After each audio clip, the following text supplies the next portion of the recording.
good? What's good? What's good? What's good? Hello, everyone. Let's go ahead and start this off then. Um, Welcome to episode 41 of Chop 15 with Jay Walker. Appreciate everybody for stopping by, checking it out. I'm going to go ahead and get started because my guest is here, so let's get into it. Guest is somebody I've known for over 20 years. Definitely consider this dude a brother. He's one of the original members of Babe Ruth Productions. A super producer in my eyes. His sound is one I've been striving for in my career. It's my brother Gomez, aka Jordan Zounds. Let's go ahead and get into it. What's up, Beebs?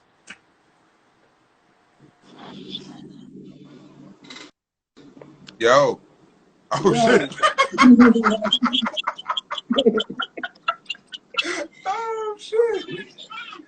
It's a little extreme, I know. How you doing, bro? Good, man. What's up? I'm doing good. I'm doing good. I was like, is that a speaker? Is that a I don't know what's going on. I had the camera on backwards for a minute. Dude, what's up, man? Hope all's well, man. Doing good, doing good. Just living a life. How about yourself? Hanging in there, man. You know, trying to stay safe, trying to stay productive. We hear that. So what's been going on with you? Oh man, I've just been spending a lot of time here at home in the studio working, man. Just trying to get business right, trying to take advantage of all this time at home, you know. So just trying to stay working. I got some projects on the pipeline. People hired me to mix and stuff like that. So you know, got some things to do. Right on, man. How about you, man? Well, I love what you're doing. A whole lot, man. I just a little bit of this, a little bit of that. Definitely we'll get into it, but wanted to just thank you real quick for having me on. I love what you're doing, and man, this is awesome stuff. I'm really honored to be a part of it. So, man, appreciate it's a no-brainer, bro. It's a no-brainer. You know, your family. I got to get you on. So I appreciate you making time. No worries, man. So if I could, I mean, I want to give you kind of a Jay Walker exclusive, if that's all right with you. Of course. I would say like around April 7th or so. It's kind of strange. I woke up in the middle of the night. One of those nights where you got to use a restroom in the middle of the night. And I tripped over something, and I had a picture to show you, but I couldn't find it, and I actually blackened my eye really bad. Around April 7th, I hit a corner of a table as I was getting up. It was dark, so I couldn't see nothing. So for the last 3 months, I really haven't told anybody what's been going on with me. I haven't told family. I haven't told my closest friends. So really, this is the first time I'm just kind of letting the cat out of the bag. But I've gotten traumatic brain injury from it. What? And yeah. It's not the first time I got hit in the head. You know, I was real active growing up. I remember getting hit with a girl on the bike when I was a kid playing football in the streets, and that left me with a pretty bad concussion. I woke up in my parents' bathroom, and they had to take me to the hospital and everything, and everything was all right. But you know, over time there were these little incidences, playing sports and stuff, and I guess this one really took a toll. But for the first month or so, it was really, really bad. You know, in terms of recovery, I had to stay in the dark most nights, just laying in my bed for the first month or so, barely eating anything. I couldn't keep anything down. I was going through what they call cyclical vomiting. It's kind of like morning sickness. Mm-hmm. So, you know, my diet was way off. I think the second month or so, things got a little bit better. But my speech is slurred. It still is, even if you can't tell. I can tell. My writing and everything has definitely. It's like starting over. Yeah, and I haven't smoked anything. I haven't smoked weed in like 3 months. I haven't had coffee in like 3 months. I mean, my diet has completely changed from my everyday routines. But things are coming back. I think we're hitting the fourth month or so, and a lot of improvements have been made. Certainly within my walk. If you understand gait in terms of just your stride and everything. I was really looking Mhm. like an old man for a long time, just kind of taking little baby steps. Right. My equilibrium tends to be off every so often, but that's improving. It's like Christmas every day. You get a little present. So every So single day better. there's a little improvement, but it's slow. And I just wanted to share that with you and everybody who might be tuned in. Things Um, are getting better, so. Dude, that sounds like, a couple of cases like in the sports world, there's been like cases where people have had like really bad concussions where it's kept them out Yeah, for months. So it sounds like you had a really bad hit on the head, which can do that. yeah, no Man. doubt. And I'm lucky I didn't lose an eye in the process. It really hit me kind of in the corner of the eye here, really just blackened this whole area. Hmm. But yeah, just it was one of those things where it was dark. It was one of those nights where you're just getting up in the middle of the night doing what you do. Hmm. But this one night, I just happened to stumble over a few things and caught my head on something. And you think it's nothing at first. You wake up the next day and you're like, oh, okay, it's just another black eye. But nah, I mean, it totally changed my world. Like I said, just not wanting to do things that you normally do on a nightly basis. Um, Everything. Yeah. God bless my wife for sticking through it and seeing me through everything. Dude, so you're dealing with that on top of everything else that's going on in the world right now. Oh yeah, that's why I broke out this mask to kind of make you laugh. It was one of those first things that we bought when COVID started. Mhm. We were gonna actually go out in those, but thankfully all we had to do was wear little masks. Yeah. But we thought about being extreme and actually going out, to supermarkets with these masks on and stuff like that. Thankfully, but it's still going on. I mean, it's up and down with COVID, and Vegas as much as I do. It's one of Yeah. those things where some places allow masks, some places don't. You just have to kind of be respectful of that, and really we wear it to protect our community. It's not really about me, or it's about the other person, and just making sure Right. that we as a community abide by those rules and just and stick it out Yeah. until this So thing man, goes away. so I mean, dealing with your brain injury and then dealing with COVID at the same time. How has that been for you? Like, I'm pretty sure it's been stressful, but how have you been It able to has. deal with? It has a little bit. I mean, in terms of getting out and getting stuff, you've got to um, deal. In terms of the brain injury, early on, it was one of those things where it was hard to kind of mobilize yourself, get out of bed, and get into the car. It took me for a while to drive. I wasn't really driving for the first month or two. Mhm. I would say about the 2.5 mark. I started driving again and just getting some of my balance back. But really, it's a routine.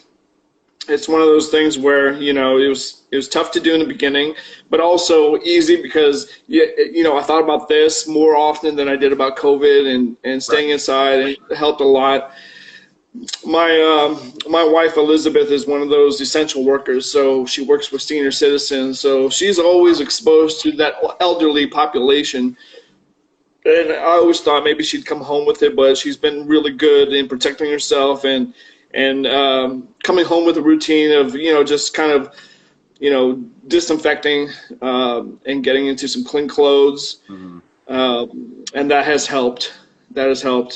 Thankfully, we didn't contract anything like that. So she works in a nursing home.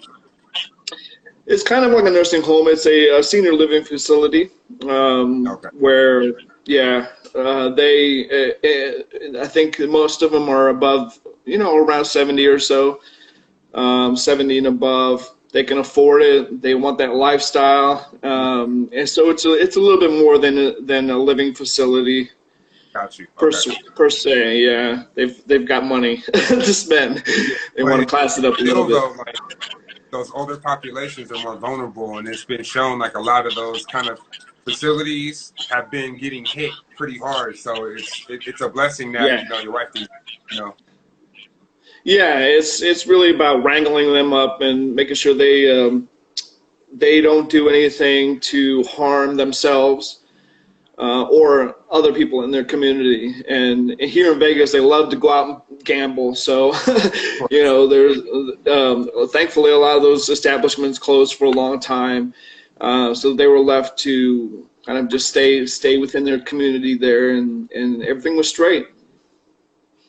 Man, crazy. So, work for you. What is? I know you obviously you weren't working during your injury or anything, but how, like, job wise for you? What's your situation right now with everything going on? I tried. I think I was the most transparent with my work and everything, but I was in marketing for a while. I did a lot of door to door. The landscape has changed, obviously. So, that left us to kind of switch our model into cold calling. Yeah, I tried that for a little while, but that really isn't my thing. It does. So I kind of said goodbye to that, and right now I'm just in between jobs. But yeah, I mean, if it wasn't for COVID and the landscape changing, it probably would be a different story. But I hate cold calling strangers. I'm more of a face-to-face guy. Yeah. Certainly there were some challenges because of the injury, but thankfully and not thankfully at the same time, COVID happened, so that the whole world kind of changed around me. I was left to kind of not just be in my own space and work on my recovery. Yeah, man. So, how are you feeling? How are you feeling now? Are you feeling pretty good? Yeah. You feeling better? Yeah, feeling a whole lot better. How would you say on your scale of being back to normal? How would you say you are right now? I'm up there 95% or so. I can do almost everything. Like basketball, I love playing basketball. Mm-hmm. Tried it out about a week ago. They still have rims with no nets here, so all you get is a backboard. But I was able to go out and dribble the ball and do some calisthenics, and it's like starting over with a lot of things. Yeah. Yeah, so I'm really bummed about that because it was really a sport that I do love. But just having to start over, even dribbling the ball between the legs and whatnot. Mm-hmm. Sprints, those are still running backwards. Is still an issue in terms of balance. Just keeping my balance and everything has been a real challenge, but everything is good. I mean, everything is looking a lot great in terms of bringing that diet back and some of those old habits back. And yeah, it's just a matter of time. I think, most people say 3-4 months of recovery when you do have it. Some people have it forever. I don't think it will be like that for me. I think because I'm just so stubborn in terms of getting myself back to normal. That's not going to be the case for me. Right. Man, I'm definitely glad to hear that you're doing better. Thank you. That's definitely good news. Continued recovery. I know it's probably still a long road, but stay at it, bro. Man. I will. Thank you. Well, man, what are your thoughts on the other situations, well, I mean, you have your injury, you have the COVID, the pandemic, you have the social injustice and the racism issues, Black Lives Matter, the election. There's all these things going on, man. What are your thoughts on the situation? Sure.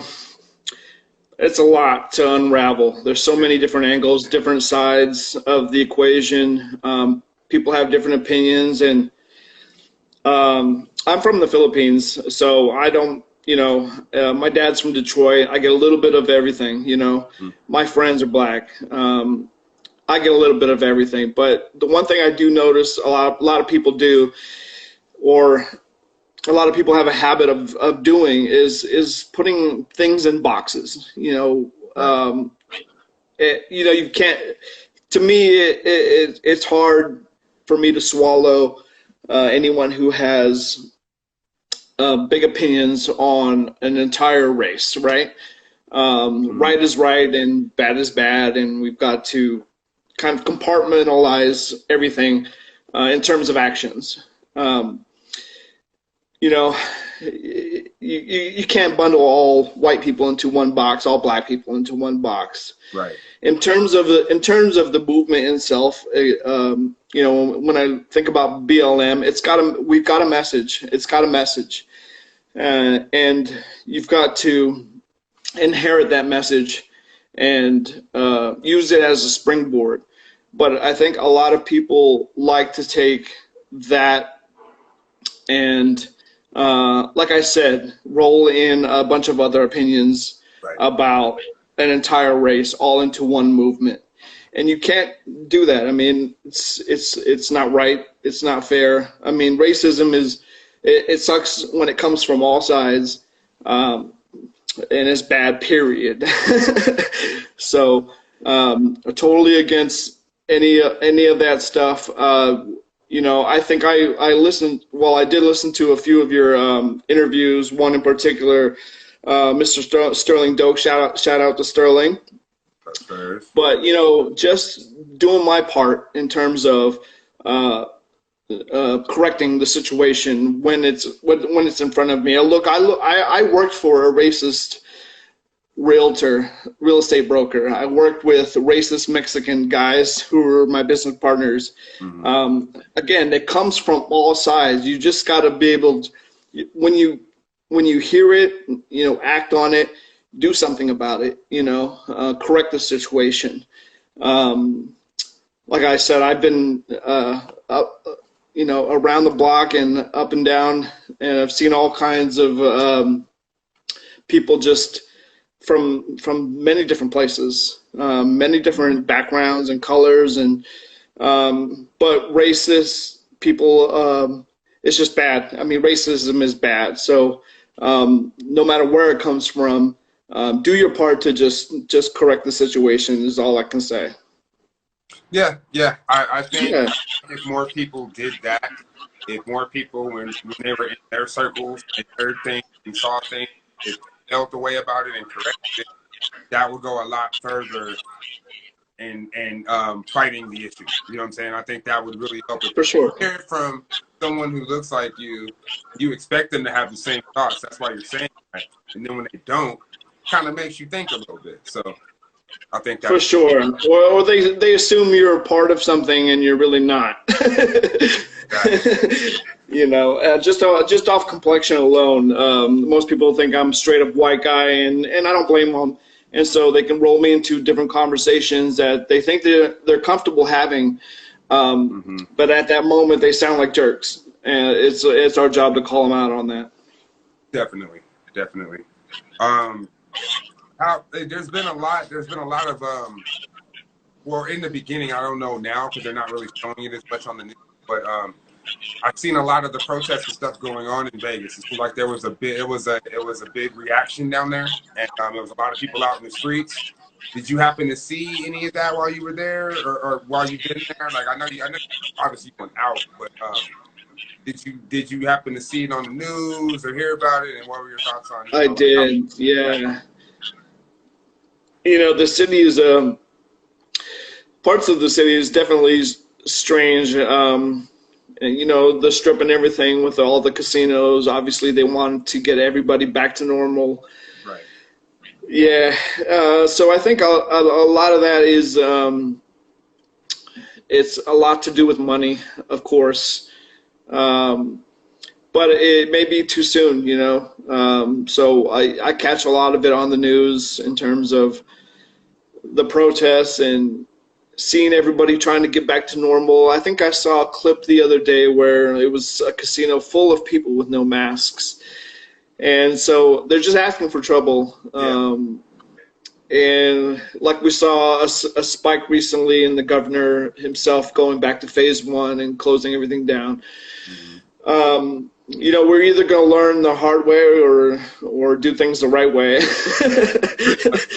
And right now we're learning the hard way.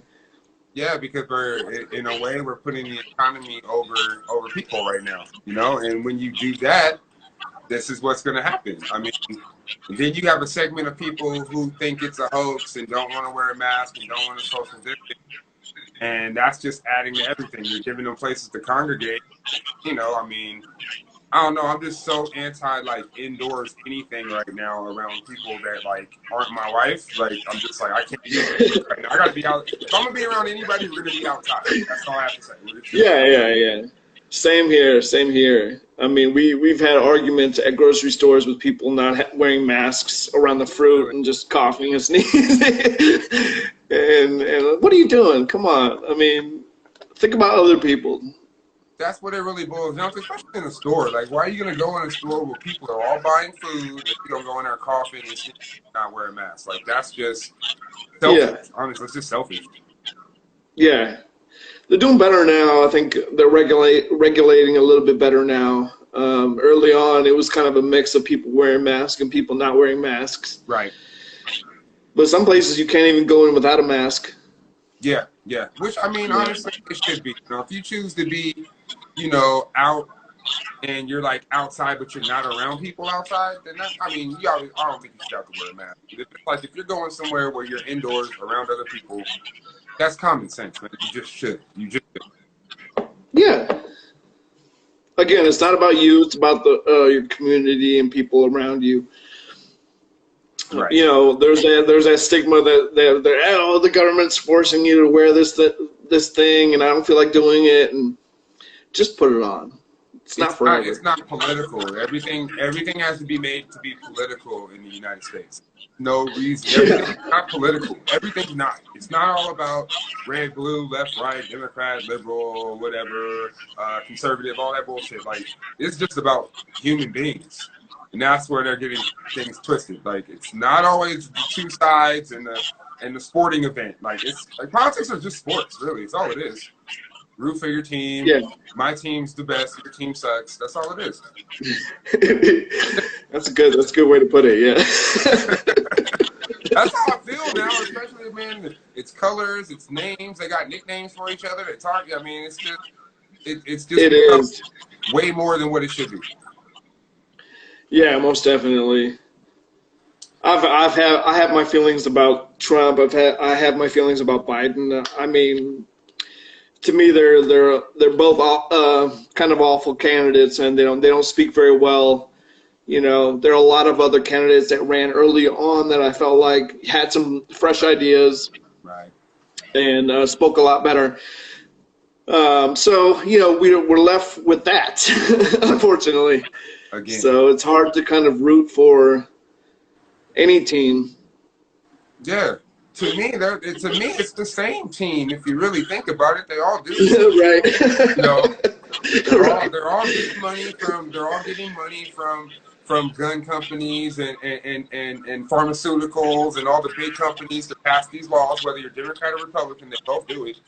So you guys are both benefiting off the same game. So you're really on the same team. Like you can fool these other people red and blue shit all you want. You're on the same team. It's a game within a game. Exactly. Yeah. Man, well, let's get off this stuff, man. Let's talk about some music, bro. Okay. You and producing, man. How did you get into music? One of my best friends took Tony. It went back to when I was 14 or so. I used to live down the street from an incredible tuba player of all instruments. And we became best friends, and he really got me into soul music, listening to records, especially his dad. I think early on that really kind of threw me into that R&B loop. And then later on in high school, started hanging out with some kids that were breakdancing, listening to hip hop. I got my first drum machine when I was 19. It was a Yamaha RY30. Okay. And fiddled with that. Went to college right around 21. Started messing with the ASR 10, ASR 88.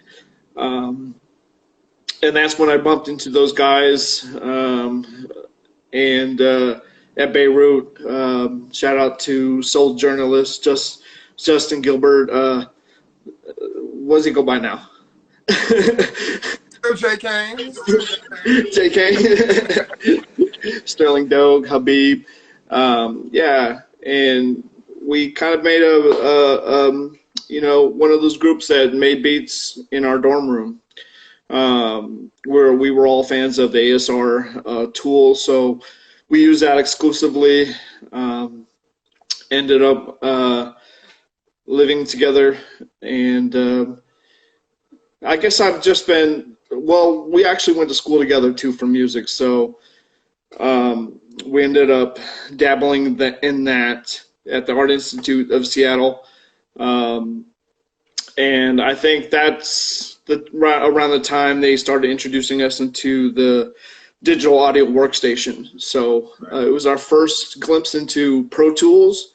Mm-hmm. They had a separate room that was like, here comes digital. Everything else was everything else was analog up to that point.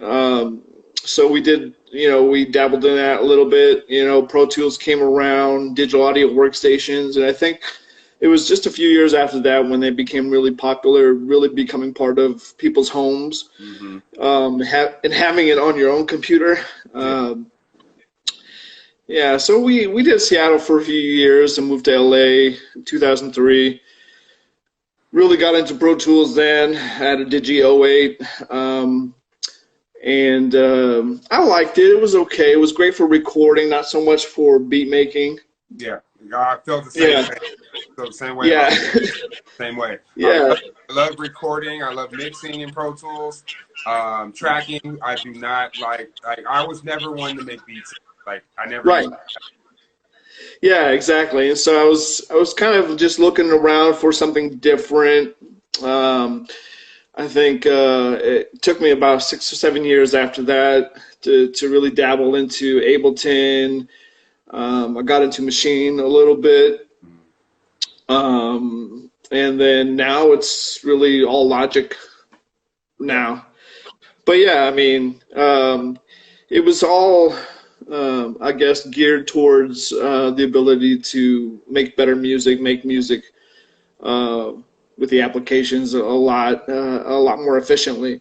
Right. And I think, like you said, in Pro Tools, it didn't do that. So it was all just trying to find something that allowed me to,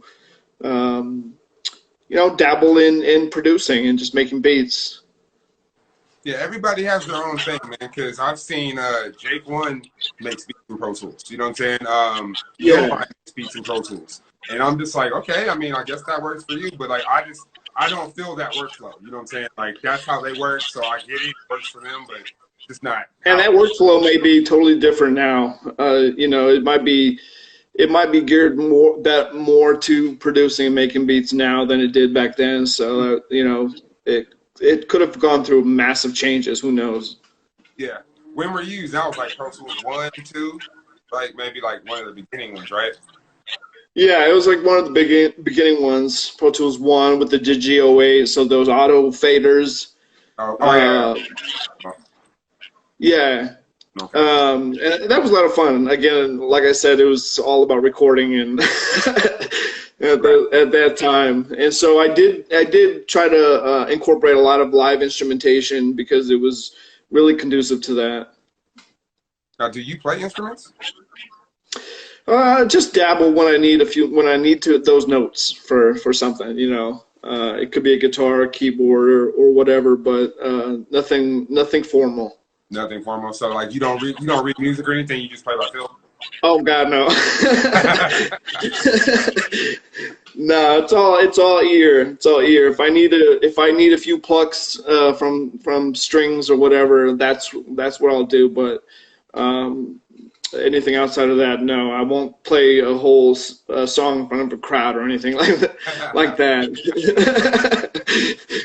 Now, I always wondered if you played any instruments because I've noticed this about your beats ever since the beginning. Like, you know, you guys all have your unique, but to me, you were really musical with the music you selected, whether it was samples or whether it was stuff you played or whatever.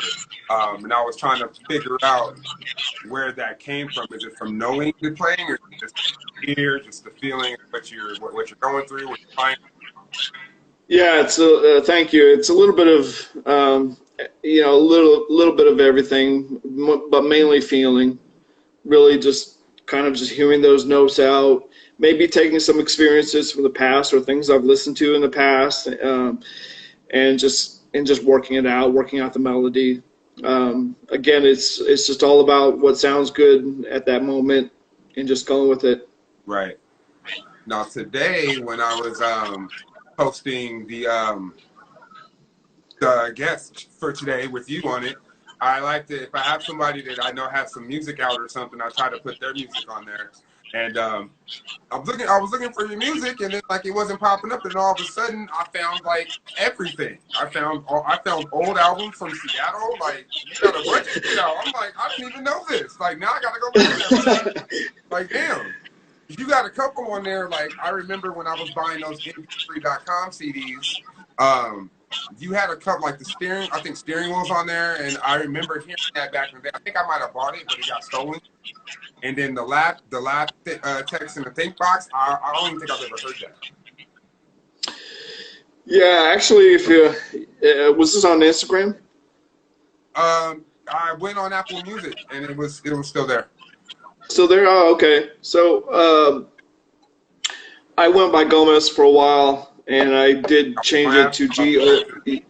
Yeah, I did change it to GOHMEZ, just to be unique about it. You know, when you Google Gomez, you get a whole bunch of things, but if you Google GOHMEZ, you'll find my stuff. So I'm surprised to hear that it's still out there. I did use DistroKid for a little while to kind of publish that stuff out. So if you do some searching and anything is left, that is probably still out there under GOHMEZ. And then just recently, I did kind of a branding shift to Jordan Sounds, just to see how it goes. You mentioned Illmind and those other guys. You know, just watching them sell licenses to beats, create sample packs, things like that. Mm-hmm. I thought that's a world that I have not dabbled in too much, and so we're experimenting a little bit just to see where that goes. Right. No, I've definitely I've checked out your BeatStars page and everything. How is that going for you? It's all right. I think, you know, if anything, it's provided a platform to sell out those licenses and to sell out what are they called? Just individual instruments, track stems, all in one place. So really, if you were somebody who was really into my music and wanted a track that was that had stems, you could actually get them, and also at the same time get a license and approval to use that music in other places.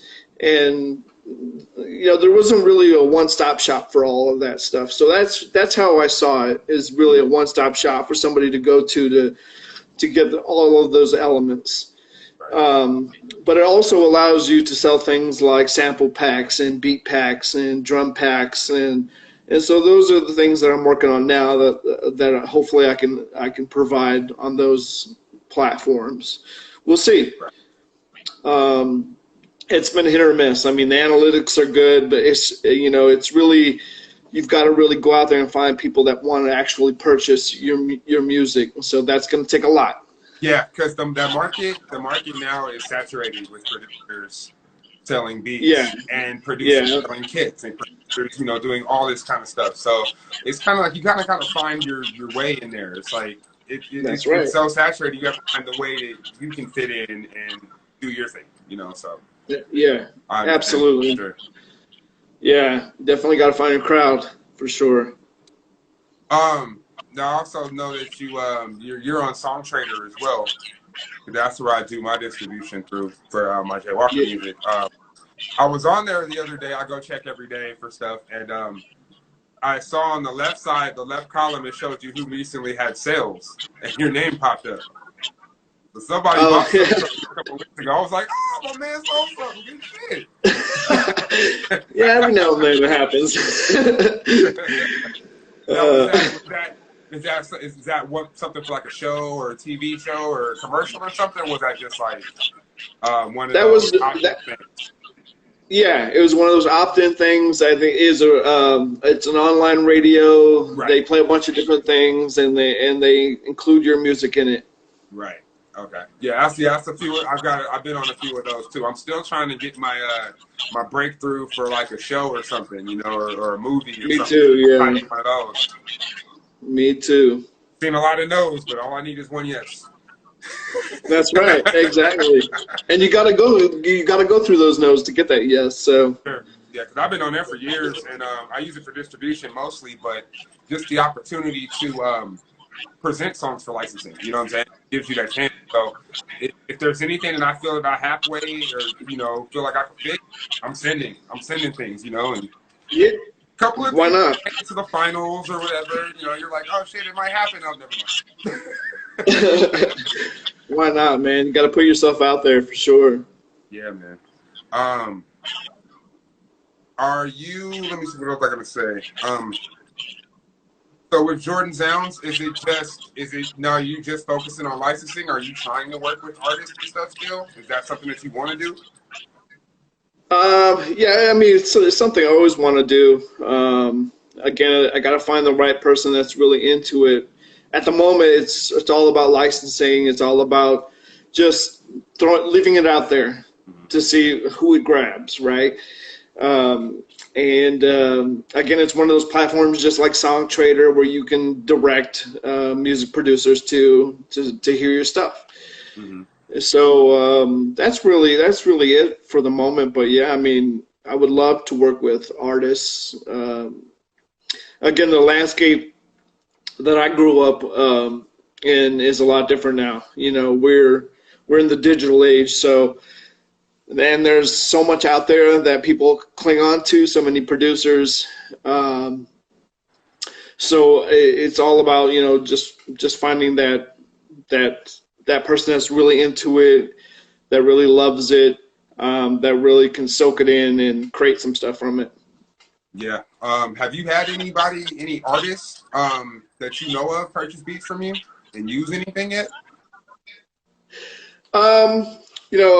It's been a while, but do you know who Orbit is? You know who Orbit is. Yeah. You know Deshaun, yeah. Yeah.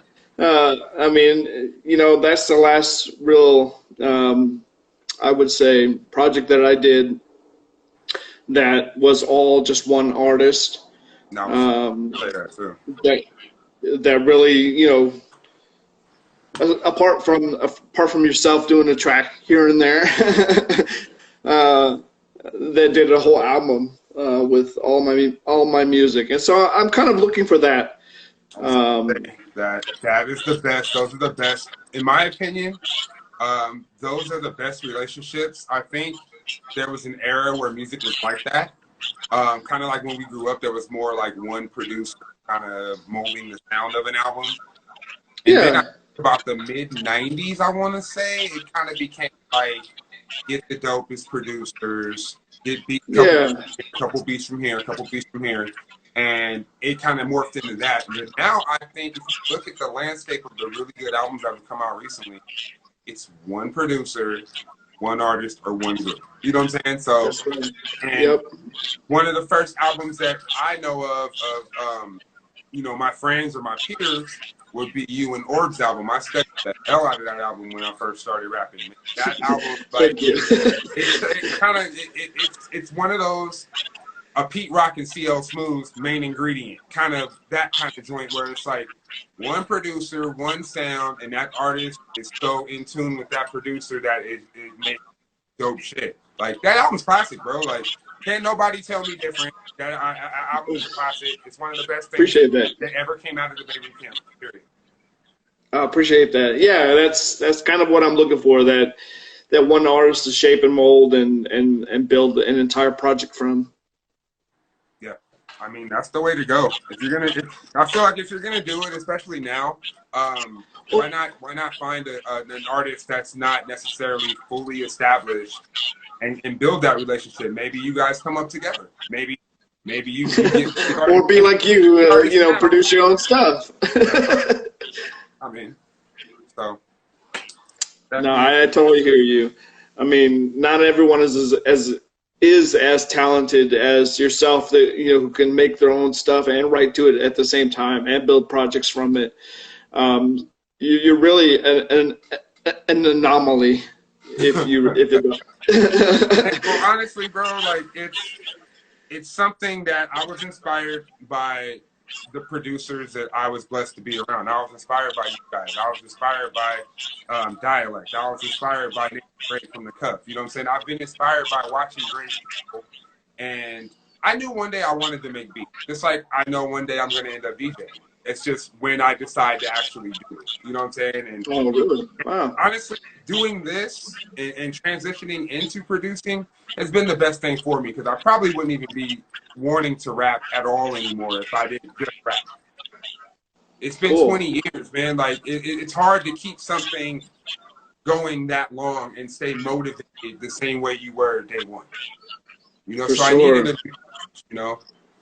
So Yeah, I heard you talk about filming and stuff. Is that where you want to go next, or? I mean, I love visuals. I don't necessarily say filming. I would say more like photography. Like I would continue growing in photography. Not necessarily film. No, I do work in film. I mean, I do audio for film stuff and commercial stuff like that. But I feel like to get into film, it takes a total focus. You know what I'm saying? Like to be really good, like you got to focus on just film and the cinematography and the cameras, and there's so much that if I can't devote myself to it fully, I don't want to say that I'm doing that or I'm gonna do it. You know?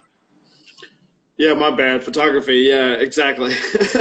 No, but film. I love film. I do. I love the marriage between film and music, but it's just that. Yeah, it's so much in that world. Like that would be like a whole nother undertaking for me to go that route. You know. But Yeah, I mean, well, seriously, speaking of, I mean, there are a few folks on YouTube that have used my stuff on YouTube videos. Are you trying to hit up those cats too? I would like to. I would definitely like to. I'm just definitely trying to get in a realm where my music can be used for multiple things, you know, and whether it's, you know, videos, whether it's radio stuff, whether it's commercials, TV, like I just wanted to get the music out there besides what I release and produce for other people, you know. Yeah. That's kind of where I'm going with Jaywalker Media and everything, to kind of break more into that realm. Dope, dude. Well, man, brother, what's next for you besides a healthy recovery? Just continue working on jordansounds.com. I mean, just working on that BeatStars page. I just put up a sample pack recently where Oh, really? People can go, yeah, and download the melodies, especially if they're interested in using their own drum patterns, and It's on your so they can website? go to, yeah, Okay. so they can go to the site, look up the sample pack, and get the same melodies I've kind of used over a few years, and just pick it apart, use it for whatever. Right. That's dope. Doing that, I want to do more of that. Definitely make some new material, and continue just making beats. Yeah, Crazy. finding placements. Yeah. Yeah. Justin is talking about the same thing. I mean, he wants to get into more of the doing more sound packs and stuff again. Like maybe we should put a Beirut pack together. I'm down, man. You know what I'm saying? Like, I'm down. because I thought about it, but like I don't know if I want to do one by myself. But I would contribute to one. You know what I'm saying? Like if we all did one, I would contribute some stuff to it. You know, I don't feel I have Yeah, enough. I think there's definitely a lot out there already, and it's kind of easy to kind of take other people's things. But if we tweak it a little bit and make it our own, we can definitely do that for sure. I know I can do a percussion thing because I bought a bunch of live percussion, so I can play my own percussion and record it and tweak it and shit. So I could definitely Yeah, throw some percussion. yeah, exactly. Man, well that would be fun, dude. We should definitely talk about that. I'm gonna get it Justin and see if he's down. I'm pretty sure he is, but yeah, we should do that. Shit, get Sterling in it too. Play some guitar riffs and bass shit. You know what I I'm saying? know, right? He's We got can a put world of together. instruments around him, so yeah, We can why put together a not? pretty dope package. I think we No, should. I totally agree. I totally agree. Well, man, Did I you know make you work any hard. new any new material from you or what? I'm working on some things, man. I'm working on some things. I got, I would say, let me see. Well, on the 15th of August, me, Justin, and Stirs are releasing the Nipsey Hussle remixes. Finally. It's his birthday, so we're gonna release those finally. And then I have a couple of things coming down the pipe work after that. I have a couple of projects I'm working on. I don't want to talk about them too much. I Nice. kind of just want to drop them. So I have a couple things coming. So within the next, let me see, probably the next month, month and a half, there'll probably be a couple more projects coming from me. Nice. I owe you a 90s R&B beat challenge, by the way. You're good, man. Have you been working on music lately? Have you tried to get back into making music? I do have one pulled up, just in case you asked, which is the 90s R&B beat challenge. If you want to peep it, I want to hear I don't some. know if you'll hear it. You'll definitely recognize the sample.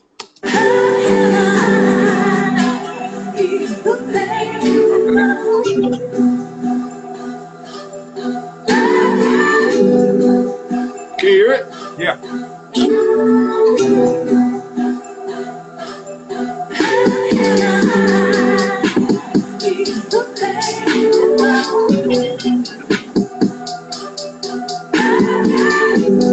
Oh, that's hard. Hey, there you go. That's hard. 90s R&B beat challenge complete. Dope, dude. That was dope, man. Well, shit, brother. Yeah, appreciate it. Thank you for taking time to talk to me, man, and just sharing what you shared today. And like, I had no clue, and I'm glad you're doing better. Continue with success on your recovery. Stay safe out there, man. I love you, bro, and thank you, man. I really appreciate you. Love you too, man, and appreciate you giving me a platform to express all that, and keep doing what you're doing, man. Don't stop. I'm not. I'm gonna take a break, but I'm not gonna stop. All right, man. Take care. Good talking to you, bro. All right, man. I'll talk to you soon. Later. Later.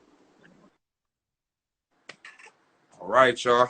I would like to thank my brother Jordan Zounds for stopping by today and chopping it up and sharing some pretty personal information, man. But I'm glad he's doing better, and I'm glad he's on the road to recovery. I hope you guys enjoyed the conversation today. I will be back tomorrow at 3 p.m. with my homegirl Vanessa, aka TJ, fashion designer and an MC. She does a lot of different things. She's super dope. We're gonna talk to her from New York, and that will be tomorrow. Will be my last episode for a while. I'm gonna take a little break. I'm gonna line up some more interviews, work on some music and releases I have to do, and I'll be back in the beginning of August. But tomorrow's the last one for a while. But hey, it's 40. I'll be 42, man. That's a lot, dude. 42 episodes in 10 weeks, man. So I thank you guys for following along on the journey. I hope you guys are enjoying it and continue to follow along and tell people about it if you feel inclined to. So I'm gonna stop rambling now. So I will talk to y'all tomorrow at 3 p.m. Until then, stay safe, stay aware, wear a mask, stay 6 feet away from fools, and I'll see you then. Peace.